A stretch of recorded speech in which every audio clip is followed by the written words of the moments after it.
Masalah politik juga sama. Saya punya kitab banyak tentang makalah-makalah politik. Itu diantaranya yang dikutip juga lagi-lagi beberapa sahabat ngendikan fakub hanlakum hina sirtum ghorodon yurma. Buruk sekali kamu umat Islam ketika jadi objek sasaran.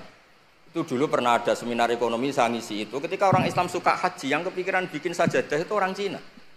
Ketika orang Islam suka umroh itu yang bikin pakaian ihram itu orang Cina. Jadi objek. Jadi kita butuh orang Islam sing kedonyan supaya gak jadi objek. Dulu politik juga sama. Kiai-kiai kon milih caleg, bariku dia kali tok ora tau dadi aktor. Bosen dia kali terus dados Mas Arwan ini kita nyalek piyambak. Assalamualaikum warahmatullahi wabarakatuh. Kembali lagi di channel Gambas LJ. Kali ini ada video tausiah atau ngajinya Gus Bah yang berada di Majelis Hall Kiai Abdullah Umar dan para masyaikh di Pondok Pesantren Al-Fakhriyah Lasem. Ini yang sangat spesial itu dihadiri oleh Prof. Mahfud MD. Oke, langsung saja kita simak dan perhatikan dengan ikhlas, guys. Assalamualaikum warahmatullahi wabarakatuh. Waalaikumsalam warahmatullahi wabarakatuh. Bismillahirrahmanirrahim. Rabbi shrah li sadri wa yassir li amri wahlul 'uqdatam min lisani. Allahumma shalli wa sallim barik ala sayyidina wa lana Muhammadin wa ala alihi wa sahbihi asma'in amma ba'du. Ingkang sangat kula hormati Pak D kawula Haji Idris Abdul Hamid, wonten para habaib Habib Ahmad Al-Habsyi, wonten Profesor Hukum nih. Sedanten wonten niki nggih mitra kula teng UII. Tapi wonten PR saking tetangga Pak Mahfud itu. Kalau ada tanah cekungan terus diisi tanah itu dipakai sama orang Madura. Jadi ditanya sama yang punya, ini tanah saya, yang tanah kamu di bawah, yang atas tanah saya. Itu mohon dijawab oleh pakar-pakar fikih maupun pakar-pakar hukum itu. Jadi kalau ada cekungan dibruk, kemudian tetangga Pak Mahfud pakai, itu milik siapa? Yang atas tanah saya, yang tanah bapak di bawah. Itu PR untuk seorang profesor, itu juga PR saya sebagai ahli fikih. Itu saya pernah ditanya gitu orang Madura. Saya bilang, kamu gak butuh jawaban kan, butuh pengakuan, kata saya. Ini dulu Pak Mahfud besar itu karena jadi Menteri Pertanahan, kata Gus Dur. Lama-lama jadi pertahanan. Ini gue nanya Pak Mahfud. Jadi ini rileks saja. Tadi saya ini kagum sama Mbak Idris sama Habib Ahmad. Dulu itu saya punya teman Kiai Habib Ahmad. Itu saking lamanya ngempet ingin wayoh. Itu pas nikahkan santrinya bukan bilang akah tuh kata Bikobil tuh nikah. Jadi untuk tidak salah itu hebat. Terus ditanya, oh saya ini grogi baru latihan Kiai sehingga salah. Terus kadung ya? Ya ada Kiai yang pinter. Kemarin pas mempelainya jelek, Anda tidak keliru katanya.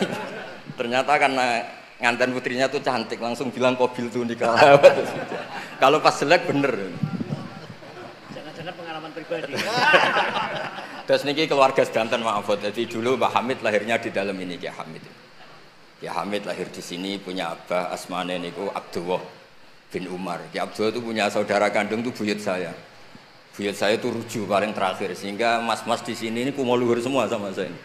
Main suruh, main apa itu. Karena saya ini madlum terus ditegur alim, sehingga madlum itu orang paling didolimi. Jadi akhirnya Allah simpatik, terus yang paling top akhirnya termasuk saya. Karena paman-paman ini dolim saja nyuruh. Saya ini kiai paling gak suka diundang.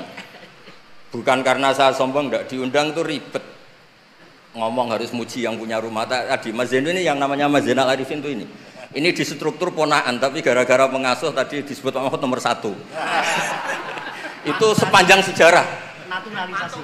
Mantu ya, naturalisasi. Ini kayak ini juga naturalisasi ini. Jadi mantu-mantu itu agak berulah Pak Mahfud. Kalau saya ini gen asli, saya punya darahnya Kiai Umar. Terus tadi seperti yang dikatakan Pak Mahfud, ini buatan kula sebut profesor ya Pak Mahfud, mohon kersane ketok putrane tokoh Partai NU Pak Mahmud itu. MD nih. Mahmud. Mahmud. Buatnya MD-nya. Mahmudi. Itu nama hoki katanya. Karena punya teman Mahfud yang nggak dikasih MD itu nggak hoki. Yang temannya nggak dipakai MD, nggak hoki. Yang hoki itu yang dikasih Ini agak aslinya ini. Yang dikasih MD. Jadi ini luar biasa, abahnya dikenang sampai diletakkan terus ya. Dikira itu gelar, orangnya nggak tahu dikira gelar. Saya cerita sedikit tentang komposisi tadi. Yang ngarang sholawat Badar itu Mahfud itu ya Duryas ini. Namanya Ki Ali bin Mansur bin Siddiq. Ya. Kalau mbah saya kandung Fatimah binti Idrus bin Umar. Jadi mbah Idrus itu saudara kandungnya Ki Abdullah. Nama kecilnya Abdul Khalik. Dulu itu ini cerita ke mas-mas yang gak pati seneng ngaji ini buatan nyindir. Cerita mas-mas yang buatan pati seneng ngaji Bang Mahfud. Dulu ketika di umum diajarkan matematika porogapit, itu di pondok sudah dikasih metode porogapit yang lebih simpel. Jadi kalau 2,5 itu di bahasa Faraid disebut rubu'ul usyur. Karena orang Arab itu gak suka nulis, sehingga kalau 100, 2,5-nya berapa? Disebut rubu'ul usyur. Ditaksir dulu, 1/10-nya 100 kan 10. Nah setelah 10, rubuknya, 1/4-nya berapa? 2,5. Sehingga tanpa ditulis tahu misalnya saya 1 miliar, 2,5-nya berapa? 1 miliar berarti 1/10-nya 100 juta. 1/4-nya berarti 25 juta. Namanya rubu'ul usyur. Sehingga saya pernah ketemu pakar matematika dari beberapa kampus, cepet-cepetan ngitung matematika. Itu kita tidak kalah. Karena saya jenis cucu Mbak Umar yang sinau, ini nyindir putu-putu sing rapati seneng sinau.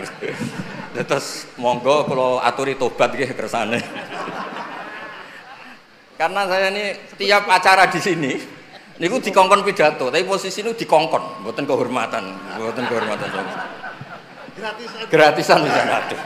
Intinya gue gratis lah intinya. Kemarin saya itu di hallnya Pak Hamid, sebetulnya mau dibarengkan jenengan tanggal 24, tapi katanya Pak Mahfud milih yang rame, Pak Mahfud milih yang 25. Karena saya ini bakat wali, jadi milih yang 24 itu. Jadi sebetulnya di tradisi matematika pondok itu tidak kalah cepat. Misalnya 1/20 atau 1/10. Misalnya zakatnya zuhur itu disebut usyur au nisful usyur. Jadi kalau kita punya aset 100, usurnya 10. Kalau nisful usyur berarti 5. Nah, ketika di kampus diajarkan itu 1/20, santri bingung, mereka mikir porogapit. Sebetulnya itu usyur atau nisful usyur. Lah nggih, monggo para putu niki sinau malih nggih niki putu-putu kok.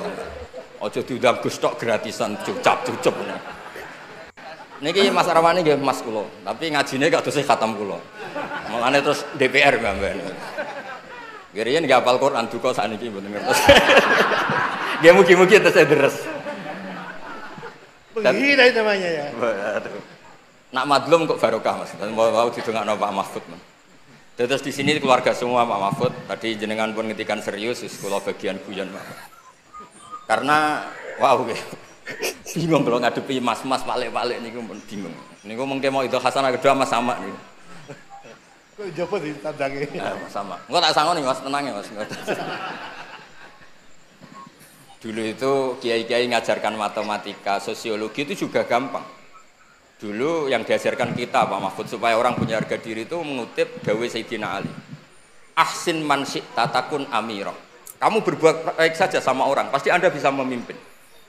Ada seorang menteri, seorang presiden, seorang apapun itu kalau sama orang yang ngutangi, ada acara menteri itu orang nggak lihat. Itu ada menteri datang, diajak sama orang yang nggak siapa-siapa, nurut. Loh kenapa kamu nurut? Saya punya utang orang ini Gus. Ya. Jadi ahsin man syi'ta takun amira. Terus wastaghni amman syi'ta takun nadhira. Dan kamu tidak usah butuh orang lain, maka kamu setara. Itu kenapa para kiai-kiai yang masih megang ini ketika kenal orang kaya, kenal pejabat biasa saja, karena sekali butuh, wah masalah. Jadi wastaghni amman syi'ta takun nadhira. Terus terakhir wahtas ila man syi'ta takun asira.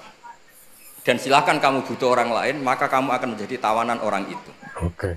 Sehingga di tradisi kiai itu meskipun orang paling miskin pun itu punya harga diri karena tidak punya utang. Wastaghni amman syi'ta takun nadhira. Kamu tidak bisa butuh orang lain, pasti kamu setara. Kalau kalian Mas Sama ini kalah, ngundang Mas, yang Mbak Kiai Behi keren, putu Mbah Hamid. Sering neror kula ini putune wali. Mbah Hamid dulure mbahku paling padha waline. Terus ojo saingan Mbah, saiki saingan putu. Ya cocok, saingan putu lah ya. Saingan. Kula niku ngorek ikhya lho, Mas. Siap. Niku ngorek anu. Dereng. Berarti kalah. Nggih Habib Ahmad niku kan ngorek ikhya niku. Riyen Mbah Hamid senenge ngaji Iya, sama Habib Ja'far. Sudah tak kasih sarahnya biar macamnya gampang. Terus dulu itu kiai-kiai ngajarkan matematika itu gampang, jadi dikasih tahapan. Misalnya 2,5 nyebutnya rubu'ul usyur. Jadi ditaksir dulu, di 1/10 dulu, baru setelah itu ditarbek di 1/4. Sehingga ketika angka misalnya 1 miliar ya gampang saja, 1/10-nya itu 100 juta, berarti 1/4-nya itu 25. Kemudian era modern itu disebut 2,5. Jadi sebetulnya kalau kita ngaji khatam itu masalah sosial, masalah politik. Masalah politik juga sama. Saya punya kitab banyak tentang makalah-makalah politik. Itu diantaranya yang dikutip juga lagi-lagi beberapa sahabat ngendikan fakub hanlakum hina sirtum horodon yurma. Buruk sekali kamu umat Islam ketika jadi objek sasaran. Itu dulu pernah ada seminar ekonomi saya ngisi itu. Ketika orang Islam suka haji, yang kepikiran bikin sajadah itu orang Cina. Ketika orang Islam suka umroh itu yang bikin pakaian ikhram itu orang Cina. Jadi objek.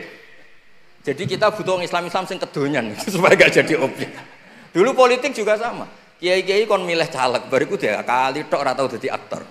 Bosen dia kali terus dados Mas Arwani niki, dados nyalek piyambak. Nggih ngoten mawon. Assalamualaikum warahmatullahi wabarakatuh. Waalaikumsalam warahmatullahi wabarakatuh.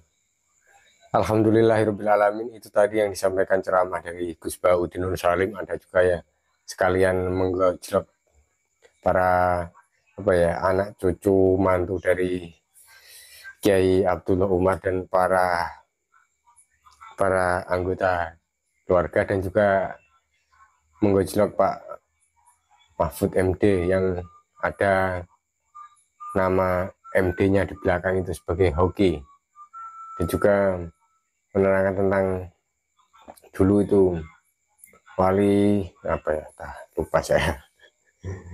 Pokoknya namanya itu saingan mbah atau mbahnya dibuat neror Gus Bah gitu kayaknya. Pokoknya intinya gitulah, saya lupa tadi apa yang disampaikan.